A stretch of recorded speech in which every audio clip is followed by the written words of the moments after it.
last year when the pandemic hit, I graduated college, and a couple months later, I started a new business with my co-founder Jake Brown, which was Ireland's first TikTok house called the Go House. So we started that in September. We ran it for 4 months, and we were like, "Fuck it, let's go bigger and better and do it in America." So 5 months after that, which is like May 3rd, we launched here in America, and how long is it now? That was a month and a half ago. So yeah, like I'm never really satisfied with anything. So Right. like I don't. You're the worst customer in the restaurant. How's that? Well, no, it's all right. Like, Yeah. Hello and welcome back to another episode of Finnterviews. I'm your host Connor Finn, and this is a show where I get to chat to the most interesting people I know. On the show this week, I was joined by businessman, content creator, and co-founder of the Go House. It was, of course, the wonderful Thomas Arnold.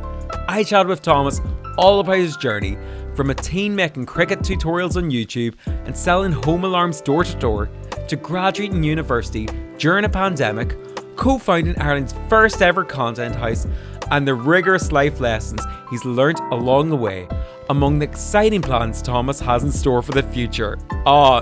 This one was an absolute pleasure to record. Thomas is an absolute gentleman and probably one of the most driven, hard-working people I've had the pleasure of chatting to. So even getting him down for a wee second was wonderful, because he's off in LA currently running the Go House. The man has been non-stop in one of the hardest years of life, and honestly I don't think he's anywhere near finished now. He's only getting started. But with all that being said, please enjoy this latest episode of Finnterviews with their wonderful Thomas Arnold.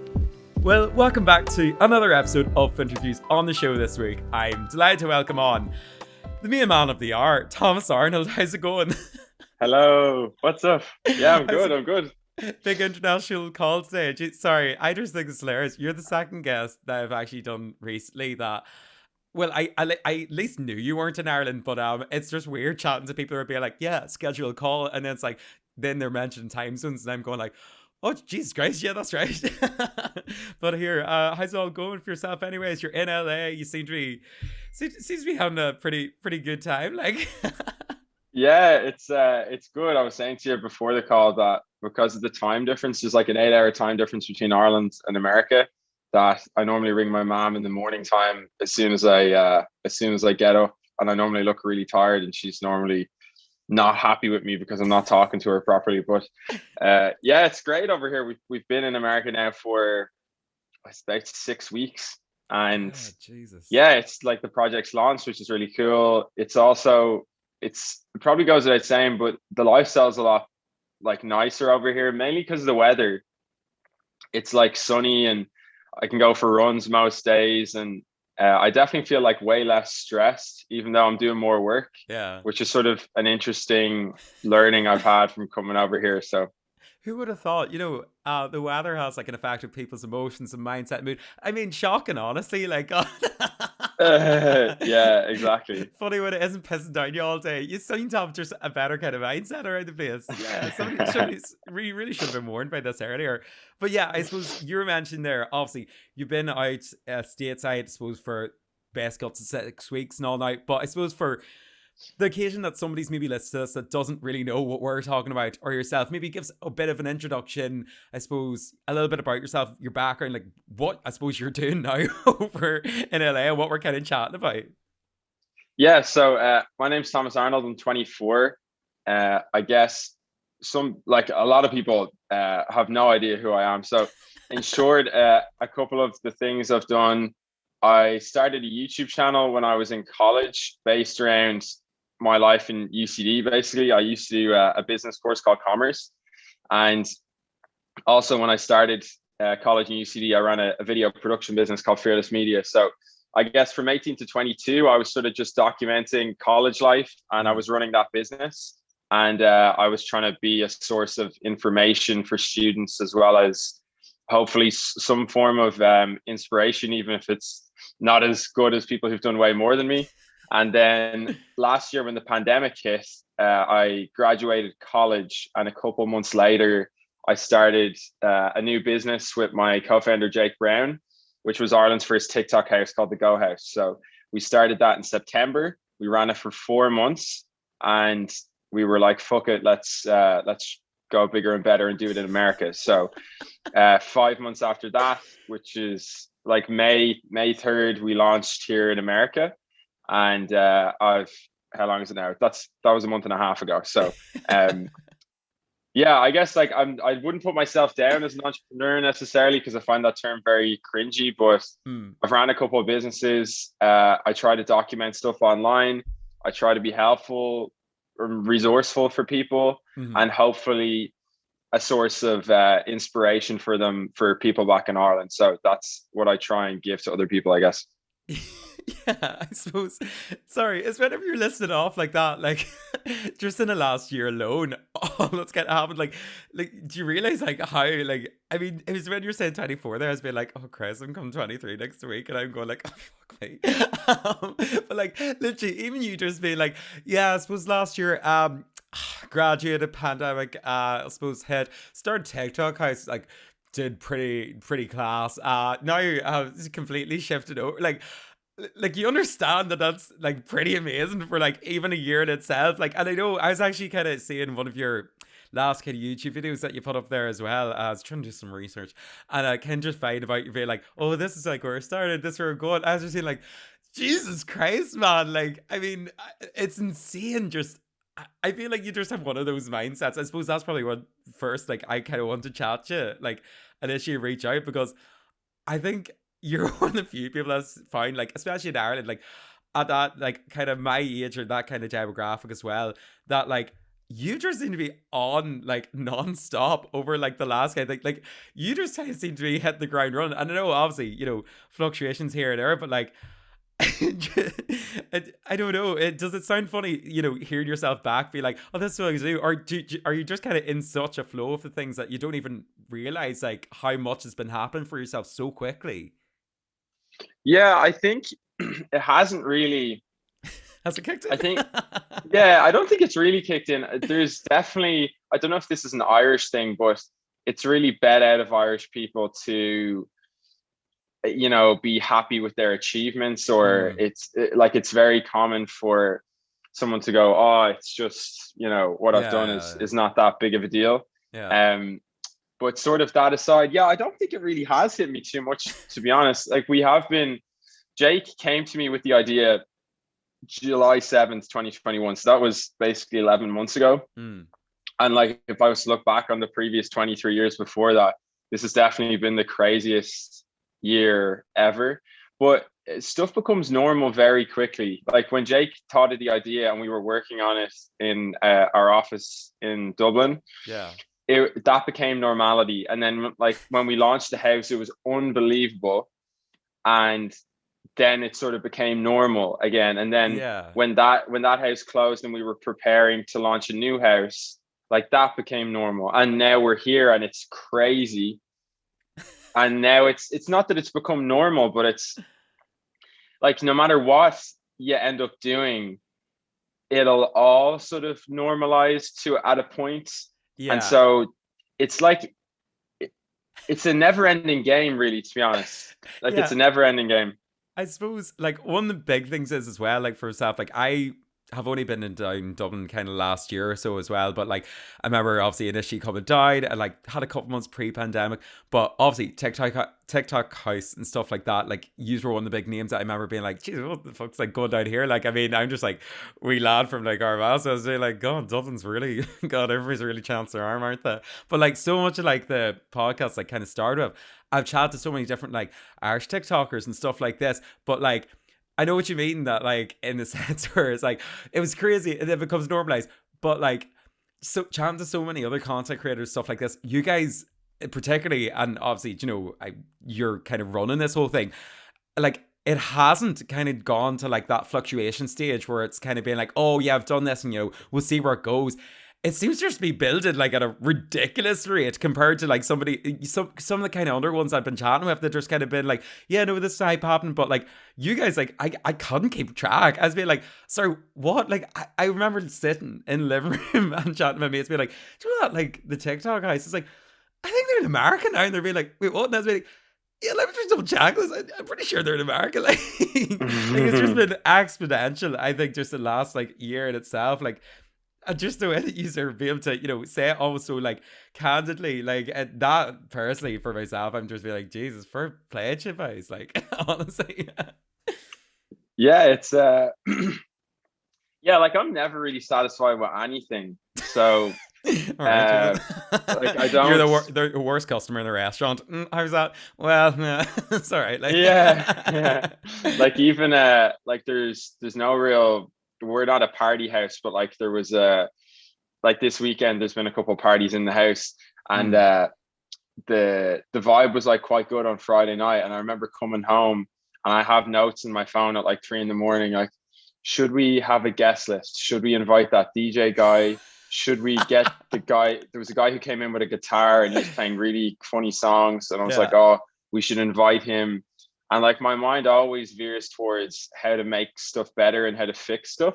yeah, Now the flip side of it is though that although we're in America now, like me and Jake genuinely work all the time. Like yeah, I don't really know what like the perception of stuff is over here, but I get up at like maybe 7 or 8 each day. Me and Jake work here till about 2. We go to the house, we finish work there around 7 or 8. We come back here, like eat, and then we go to sleep, and then we do that every day. And like this has probably been the first weekend I've had off in like probably 6 weeks, and I don't think I've had a week off since Christmas. So it does occupy like all of your time. So yeah, everything. There's some quote by like I think it's Henry David Thoreau. It's like uh on the other side of achievement is the amount of time you've committed to achieving it. mm. And like everything has a cost. Do you get what I mean? Yeah, yeah, So I haven't spent a lot of time with my family. I've still tried to keep up with my fitness. I haven't really focused on like relationships with girls too much. I haven't really focused on that. So it's not all, it might look like something from the outside, but everything has a cost. yeah. And at the at the same time, yeah, it's doing class and whatever like this, but obviously you have put in enough the grind. It's like, well, yeah, you haven't, as you said, haven't really had a night off. Like, do you know what I mean? You've been very Yeah. putting, Jesus, that was a crack there. God, that came right through the mic. Uh, Yeah, now it's time to relax. So we're all fine. We're just chatting away. But like, I suppose coming from this kind of side of it, and obviously I've kind of just been seeing over the last while, you're like even seeing yourself or like how the other guys and all have like really built up over the last while. Like, how, I suppose, brings back to like, when did you first get into this kind of like digital business realm? Like, I'm, because you're a kind of content creator yourself, but then as you said, you're doing commerce. Like, you seem to have like the right mix of kind of skills. Like, but I suppose, was that something that you'd always like gravitated towards, or was like there ever potentially like another path in mind? Like, how's this kind of became your life? yeah, well, I first started making online content when I was 12. So that was 12 years ago. Mm. And I used to make cricket videos on YouTube. So at the time, my dad didn't allow me to make like comedy videos, which is what I wanted to make. And thank Yeah. God, because I wasn't funny. But I just took like, I basically typed into Google what were the most searched terms for cricket. So it was stuff like how to bat, how to bowl, how to Yeah. field, how to bowl off spin. And I used to take the information from Wikipedia and just make a script and then make a video on it. And I did that for probably the first 2 years.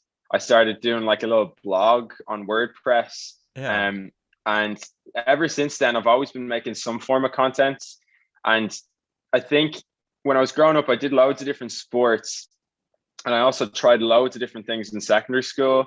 Mm. Like I was big into choir, I did debating, I did drama, I did triple jump, I did table tennis, I did cricket, I did Greek, I did art, I did Like, and I always, and I still to this day love doing lots of different things. But I Yeah. remember as a teenager being very frustrated that I didn't have like More one thing that time. I, no, not more time. I wanted to have one thing that I really excelled at. Yeah. And I was always jealous of like the guy who was on the senior cup rugby team, because he like, maybe he had faults about certain things, but he excelled at one thing. Or Mm. I had a classmate who ran his own business, and he excelled at one thing. And I was always thinking to myself, well, what the fuck is the thing that I'm going to do that I could be Yeah. world class at? Because I felt like I had that in me, or I felt as if I had that sort of enough hunger Mm. to do something like that. And when I started making YouTube videos when I was 18, it sort of clicked in my head. It was like, I think this is good because I'm not limited by anyone. Like, I can make as many videos as I want. I can edit them. I can Mm. get the edits better every time. I can put them out, and like the internet will give me feedback to make the Mm. product better, so I can continuously improve the product. And it was one of those things where I thought this is actually an avenue where I could become world class at something. So I did my YouTube videos throughout college and got a few subscribers, but ultimately that led me on to doing like a content house. And I guess now it, we're definitely not world class yet, but there's room there where we could be. Like, I Yeah. think we're one sort of big breakaway from being one of the top houses. Like, there's Hype House, there's Sway House, and then there's the rest. And Mm. if we can break through that noise, that would be a really cool achievement. And sort Mm. of, and I've always felt like that since I was a kid, that I have the potential to be world class. I Mm. just, and I guess I still don't know how long that's going to take me to do that, but I I want to do it really badly. So yeah. Yeah, I suppose like just kind of the way you're describing it there as well, like it's similar to what you're kind of saying, like hoping for like whatever you're doing, create some kind of inspiration. That's kind of in a sense some of the reasons why whenever I was kind of seeing like what all the stuff you're doing, and just when you're talking there being like, yeah, I know what you mean. You're seeing other ones in class being like, oh, they're maybe really good at one thing, or that's like what they're known for, like really excelling at one kind of situation. I used to always kind of joke with my ones, being like, you know what, I could be like fucking world class at like skiing or like, do you know what I mean, horseback riding, but you guys just haven't given me the opportunity yet. Like, do you know what I mean? I could be figure skater, fucking galore over here, but like honestly, but I feel like everybody always has that. Maybe it's that kind of like, I don't know what it is. It's maybe that's kind of like the whole childhood dream thing, or you say like somebody like there was once a kid and they became like really good at something. But I just when you're talking about it there as well, being like trying loads of different things and just being like, okay, trying to find out what particularly is your main kind of niche or whatever like that. I think it's such a kind of relatable thing, especially for myself, anyways. But yeah, I suppose coming from like you're kind of mentioned there, coming from a content creation background and like very much being like, right, this is something that I can, build and work on. But I suppose like what was like the initial kind of inspiration like behind the Go House in particular? Like, was there anybody or anything that particularly influenced that whole part of it? Or was it you and your mate basically went like, right, America's doing it, and funny enough, Ireland's usually a wee bit behind with especially kind of digital stuff. Did you use again see you're just seeing market and go, frig it, let's just see what we can do? Because it seemed to just explode out of nowhere. But like especially in Ireland, that's like a lot of people are would be like, god, a lot of chat, but it just seems America things happen so quickly. So I'm wondering what was the influence behind starting this whole content house from initially going, I make some YouTube videos. Like how'd you build that group together? Like Yeah, so the idea came from me and Jake were doing podcasts during quarantine, hmm. and we were sort of ideating what we wanted to do next in business. And Jake was on a run one day and he called me and he was like, or he texted me and he was like, oh, I have a secret. I can only tell you about it. I think it could be really big or something. I can't And imagine. yeah. Yeah. And he rang me and he was like, I know this sounds crazy, but I think we should start a content house. And my mind originally went to a lot of people. Like, I knew a lot of creators in the space in Ireland, and when I was a creator myself, like in that scene, it would be pretty common every few weeks someone would say, why don't we rent an Airbnb for like a few weeks, or even like a weekend? And Mm. then Jake was saying to me, it's not that. It would be we'd rent it for a few months and we'd Mm. get an unbelievable gaff like the Hype House, and let's get the 10 best creators we can find to be part of it. And all of a sudden, it was like a very different proposition. It was a lot cooler, a lot bigger, Mm. and I was like, logically, there's no reason why I should say no to this, because I had a bit of free time because my video business was down. Mm. And he just said, well, we're going to have to open September 1st, which was 45 days away. And I remember putting down the phone being like, there's no fucking way we're going to open by September 1st. And then we just got to the office and went to work. And like, you know, there's a low barrier to entry with content houses in a way, because you essentially need three things. Like, you need a house, you need the money for the house, and you need the creators to get on board. And you need obviously a format for it as well, to a degree, because if you go to LA here, there's a lot of different businesses trying to start content houses, and they all do the same shit. It's like, they're like a weed company. They need a marketing function for their business. Marketing spend is normally 10 to 20% of all the revenue that comes in. They say, look, we're going to get a bunch of influencers with a bunch of followers into a house. We'll pump the product through them. They get to stay there for free. And that will essentially be like our marketing function. Or another version of it is that a manager sets up the house, who puts influencers in, and he or she runs deals through them, and they get their cut. But like, a lot of the houses fall apart. There's been tens of them, you know, that have come and gone. Yeah. Mainly because there was no sort of, what I said there literally would be the extent of like the vision of the house, is that it just isn't like a marketing function for a product. And sometimes the products are shit. Sometimes the places aren't managed well. And there's not a huge amount of thought put into it.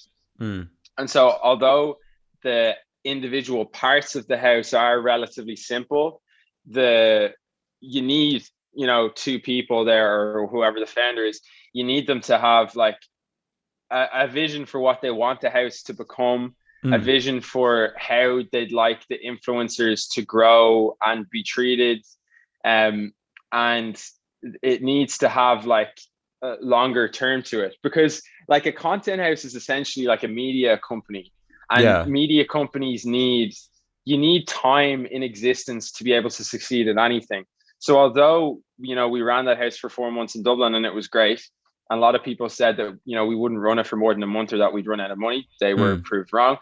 Like, in terms of like how financially successful something like that can be, you're limited if it's only 4 months long, because like you need something to be chugging along year after year to get repeat customers, to build up like a solid enough base of influencers. Like, you need time. And all big media companies like Barstool Sports or like Disney, or all of these people, they've been around for years. And, you know, there's a lot of media businesses that start up and go bust. And the whole, like, the longer, in my opinion anyway, the longer you can stay alive, the greater your chance of success is.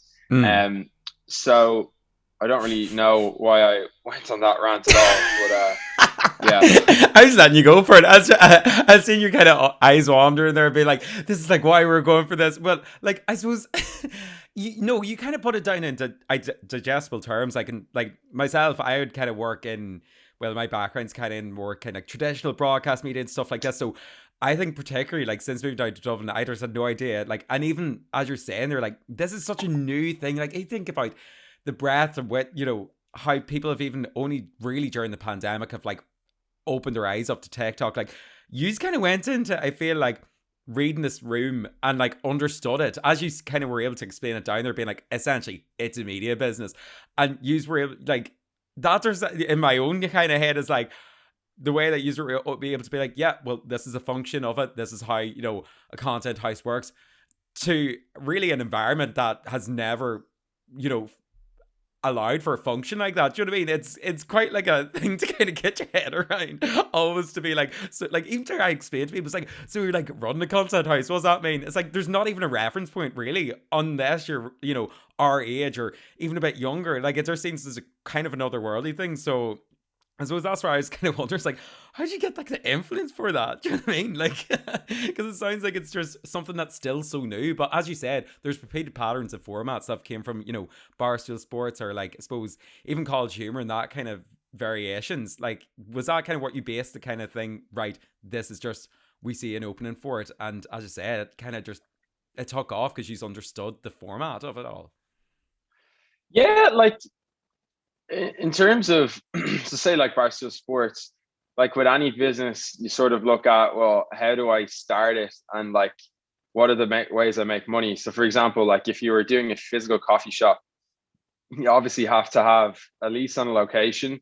You have to have, you know, some form of branding for whatever your coffee shop's going to be. If you want it to be different to other coffee shops, you need to know like what products that you're going to be able to sell to keep the doors open. Like Americanos there's decent margins on Americanos. Like I know coffee shops have like pastries and they have like bags of coffee on the back or whatever, but like an Americano is the thing that keeps the doors open basically. And like if you need to sell enough of those every week to stay in business.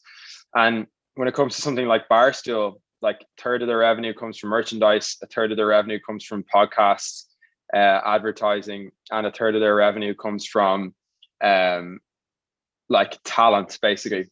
And so like it's like an advertising business is pretty simple business. It's like in theory anyway, it's you have a certain amount of attention, be that online or offline.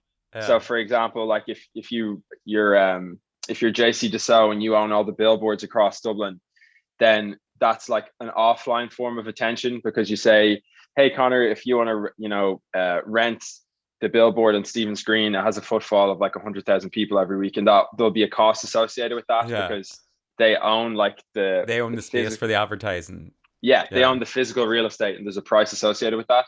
With us, it's in the digital space. It's just slightly different, but it's pretty much the same thing. You have influencers with followers. Followers are the attention, and the attention is the thing that you're able to sell to brands through a variety of means, like TikTok, Instagram, and YouTube. Based on views that videos get. So if I'm telling you like you're going to get 1 million views for your coffee company in the first month through a variety of these platforms, we're going to integrate it in this way, it'll be this price. That's essentially like what an advertising business is. So that's basically what we're doing. Like I wouldn't necessarily say it's complicated, but it's like the issue is that we're a new business. I think that the interesting thing is that what we've found, like anecdotally, when we pitch loads of companies to sponsor the house, and the interesting thing to get them like hooked is the fact that we're like professionalizing a content house, and for companies it's like a new form of advertising. And in terms of there's a lot of stories told about how like products that come to launch but the public wasn't ready for them. Like there was an electric car, like Tesla have been trying to make electric cars for years, but like there are electric cars from the 1990s. Like Mercedes tried to do it back then. Like nobody fucking bought the cars, but like now the public's at a point at which they're able to actually purchase them. And when it comes to TikTok and like digital, there has been, not just in like what people are saying, there has been a legitimate shift in marketing spend from traditional media to digital media. And so when we approach people with this like new innovative concept, and particularly TikTok, like the older generation, a lot of them have heard of it. It's just a very interesting proposition. And the flip side of it is, to retain those customers, we just need to make sure that they're getting very good value for the money that they spent. So, every week we are thinking about, and I'm constantly trying to make sure, how can we give them the best deal possible? Because if you look at something like, I don't know if you've done like research into like digital advertising and stuff, but Facebook ads, and people still use Facebook ads, but for years people have recommended Facebook ads because they say it's a steal and like an excellent deal. And for the amount of money that you spend compared to other stuff, your CAC is like incredibly low, like your customer acquisition cost. And that makes people go back to Facebook ads again and again and again. And so Mm. for us, it's like, yeah, you got to sell stuff, but you got to sell it at a price and provide enough value that, like, I want every business to, works with us to go, geez, that was an unbelievable deal. I'm Mm. going to go back again for next month because I'm getting fucking great return on my investments. And like, that's definitely a big focus for us at the moment, is like, how can we give the most ROI back to the customer, given the like digital real estate space that we have, so. Sorry, I feel like I just got fed like a digital advertising kind of marketing course there in like a bite-sized moment. Like, I mean, I feel like you were just able to break it down as well so quickly to be like, yeah, like what was the inspiration behind this? Like, Connor, you have a coffee shop. Let's start there. Like, but I suppose like for like someone like, I mean, my kind of main stint like into any kind of this world of it, like I was with Joe.ie there for a wee while, but like even that kind of being like chucked into this, being like, Jesus, what's how all these different things work, whatever, like this. I suppose you've basically broke it down pretty succinctly for even anybody else that has no kind of terms into that space, like how it kind of works. And I suppose that was my main kind of like wondering, like, oh yeah, how did you guys kind of like fathom this together? Because like for myself, I remember just like being like, the fuck is going on? As being like, yeah, I'll just make some TikToks for these guys, or like trying to understand the whole like scheme of it. It completely makes sense as soon as you kind of break it down into, you view it as like more of like a product in space and how it's kind of sold. But I suppose before all of this craziness that has been essentially the last couple of years of your life, consistently working and powering through, maybe tell us a little bit about like, because I feel like you are quite driven, but maybe some of the character building jobs that, I don't know, maybe if you had growing up that maybe informed, as you said, this kind of person or this personality that you have today that sees, trying to make these things like the best that they can possibly be. I don't know if you've had many experiences like that or. Yeah, I screenshotted this quote last night, and I think it sums it up quite well. I'm just gonna find it Live, here laugh, because I think love. it's no, it's quite good. Hold on. Dun, dun, dun. If I can't find this, is so bad. It's fine. I'll forgive. Do you know what? We'll just chuck it in post edit anyways. I'll just insert some thing being like, Yeah, yeah, yeah, yeah, exactly. yeah. Oh yeah, this is by Joseph Campbell. It's called "The Cave You Fear to Enter Holds the Treasure You Seek," and like it's not directly relevant to that, but I definitely think the worst moments end up being your like the biggest things you learn from. Yeah. And I wrote a list. I know you're saying there, like, do I have any jobs that have helped me? There's been a couple of jobs and there's been a couple of experiences that have definitely helped me grow hugely, to the extent where now I really try my best to like welcome those major fuck ups, because they end up being incredibly good learning experiences. And like yeah, so like a few of those. So one was, I dropped out of college the first time when I was going to DCU doing science. I applied when I was 18 to go to DCU to do genetics, and I quickly found out when I joined the course that I didn't enjoy it. Yeah. So I left in that first semester, and I started selling alarms door to door. And it was like, there was no salary, it was pure commission. I'd work from like 3 p.m. to 11 p.m. It was like my first go at like sales experience. And it was very like, I think the thing I learned from that was it was so scary doing it, and I didn't enjoy it really. But I think there is virtue in just gritting stuff out and facing that kind of fear. And I learned a lot about sort of pitching things and trying to get people to sign to get the product and stuff, and dealing with obstacles that would come up in the conversation. So I learned a huge amount about that. I think as well, I learned a huge amount when I did my internship. At the beginning of the internship, I fucked up because I like tried to make a YouTube video before I started, and I basically wasn't supposed to be recording in certain parts of like the business because I was just being a bit of an idiot. And that taught me a huge amount, because I went back home that day and was like, I'm just not going to fuck this up again. I've got 12 months to work here and I want to do as best job that I can. And I learned about like corporate rigor, I guess. And then like with other experiences with like personal relationships, I've learned about like being like secure in yourself, or like trying to be as secure as you can be. Like everybody's insecure to a degree. Holding yourself to like higher standards. And I think most recently it would be like, we have 15 employees, roughly speaking, and I'm like their leader. Myself and Jake are like the, leaders of the company. And to really like embrace that and understand that the book really does stop at me. So if I'm not barking at people to get better, then nobody else is going to fucking get better. And I always have to hold myself to a higher standard than everybody else in the company. I also have to hold myself to a higher standard than like whatever I've been yesterday. And I'm just never going to compare myself to anyone else, because it's all about, you just got to hold yourself to a standard that nobody thinks is possible. And then at that point, like, it's hard to reach that, but even just moving towards it is that thing that sort of pushes you forward. So there's loads of different things I've learned, but like the sales job was good.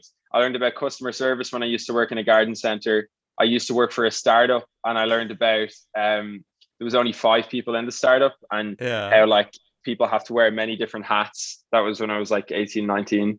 And yeah, like running my own business definitely gave me a lot of customer service experience and like keeping people happy, and like operational excellence with regards to making sure like you're working efficiently and not just doing stuff really fucking slowly. So I know I said a few things there, but yeah. Sorry, I was so expecting, like most other guests are like, yeah, like I was a waiter, do you know what I mean? I was working at like this little shop, over summer. I suppose like, oh god, dealt with some bastard like customers, whatever, like this. And sorry, that's the first time somebody came into us being like, so every kind of experience that I see, like it feels like. It feels like a TED talk talking to you. It's like it sounds kind of funny, but like it's a whole kind of like, and you can just see it in your kind of personality and the kind of way that obviously you view, opportunities as well. Like you're everything that's kind of like came from there. Even starting up, starting to a degree that you knew wasn't right for you, and then going into a sales thing, you're being like, right, well, this is that got me, into understanding this kind of part of it, and like. The way that you're able to being like, yeah, even like, just being quite, solidified in yourself from, different, relationships and stuff like this. Like, these are quite, if you get me, quite mature things for essentially, I know like everybody always says like your 20s are, just nobody really knows what's going on and everybody's just kind of fluctuating around. But I mean, to already be at that understanding of being like again, just understand like where things have targeted and bounced off, and having to hold yourself to such a high accountability on a daily basis is like, do you ever find yourself kind of looking around and being like, Jesus, am I like the only one, trying to like top myself at this kind of stage, like, or this kind of age of it, or like is this just kind of something that you've already always kind of found yourself being held to this accountability? Like, it just for my own personal standards, like, geez guys, I don't know if I could be, getting everybody else to be like doing stuff consistently. Hence why I like to chat to other people that get to do all that stuff. I'm like, yeah, I'll chat to you about it. I'll find out all about it. But if I try to do it, Jesus, I don't know. Yeah, like I'm a bit of a freak, like in terms of thank God somebody said it, Jesus. Yeah, like, but I just like everybody views the world their own way. Everybody's different. Everybody's like, genetically, their DNA, everybody's different. Like, they see the world different. Everybody has different goals, different things they like, different things that they're attracted to. I just like, I know that I'm just not born, but like I'm a leader. Do you know what I mean? That is who I am. And because I know that, and I've known that for quite a while, my responsibility in the world is to push stuff way beyond things people ever thought was possible.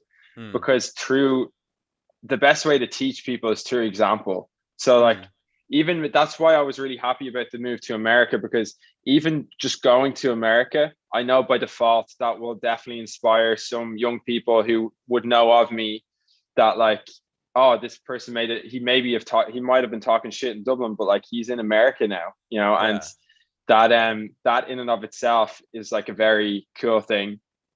And I think like what I'd like to do as like my next short-term goals is start putting out way more content again, to try and like encourage that inspiration and to keep going with like the story of what's happened so far.